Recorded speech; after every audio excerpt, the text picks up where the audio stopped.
இவரு நான் சினிமாவா இது அப்படின்ட்டு ஆரம்பிச்சிருவாங்க. நான் சினிமா விட்டாலும் நீங்கள் சினிமா விட மாட்டேங்கிறீங்களேப்பா.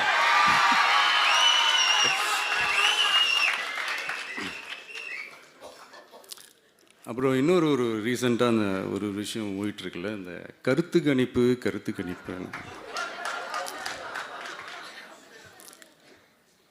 அதில் நிறைய பேர் உண்மையான கருத்து கணிப்புலாம் சொல்கிறாங்க. அதையும் நான் தப்பு சொல்லலை. சில பேர் கடுப்பில் விட்ட கணிப்பாகவும் இருக்குது.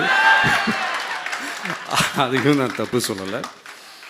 இந்த கடுப்பில் விட்ட கணிப்பாளர்களுக்கு நான் சொல்லிக்கிறது என்னென்னா, ஒவ்வொரு ஊராக தெருவாக வீடு வீடாக போய் நீங்கள் அந்த கருத்து கணிப்பு எடுத்து பாருங்கள். ஒவ்வொரு வீட்லேயும் டிவிக்கு இருக்கிறத நீங்கள் பார்ப்பீங்க.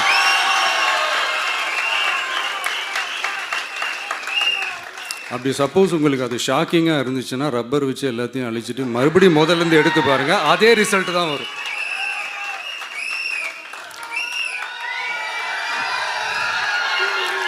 இது என்னப்பா லாஜிக்கு, அது எப்படி எல்லார் வீட்லேயும் டிவிக்கு இருக்கும் அப்படின்னு நீங்கள் கேட்டிங்கன்னா, ஒரு சின்ன சாம்பிளுக்கு ஒரு சின்ன டெஸ்ட் ஒன்று பண்ணி பாருங்களேன். நம்ம சிஎம் சார் இருக்காங்கள்ல, ஸ்டாலின் சார், ஒரு 2 இயர்ஸ் பேக் இருக்கும்னு நினைக்கிறேன். ஒரு மேடையில் பேசும்போது சொன்னாங்க, இந்த மாதிரி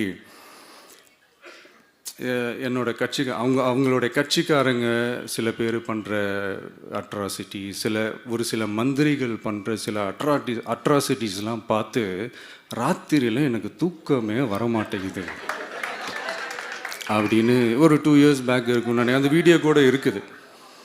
அப்படி இருக்கிற அவர் என்னைக்காவது ஒரு நாள் அசந்து தூங்குவார்ல, அப்போ அவர்கிட்ட போய், சார்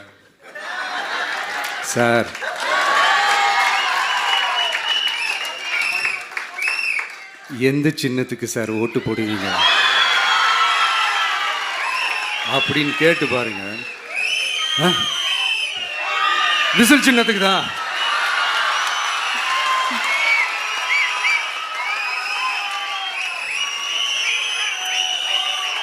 தூக்கத்தில் இப்படி டப்புன்னு எழுப்பி கேட்டால் டப்புன்னு உண்மையை போட்டு உடைச்சிருவாங்க. அதுக்கு சொன்ன அப்படி இருக்கிற இந்த நிலைமையில் டிவிக்கே வந்து சிட்டியில் தான் இருக்குது, டவுனில் தான் இருக்குது, வில்லேஜ் சைட்லலாம் இல்லை அப்படின்னு சொல்கிறவங்களுக்கு இந்த மாதிரி சில டெஸ்டெல்லாம் பண்ணி பாருங்கள், தெரியும்.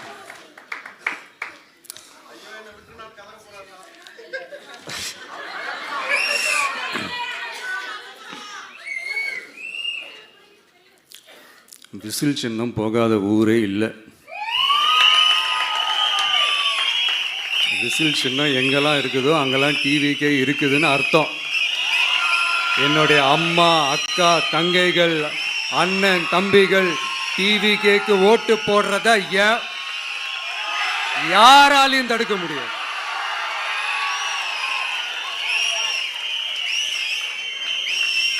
ரத்த சொந்தமா நம்மளை நினைக்கிற நம்மளோட வகையராக்களை எந்த கட்சியாலையும் எவ்வளவு விலை கொடுத்தாலும் வாங்கவே முடியாது.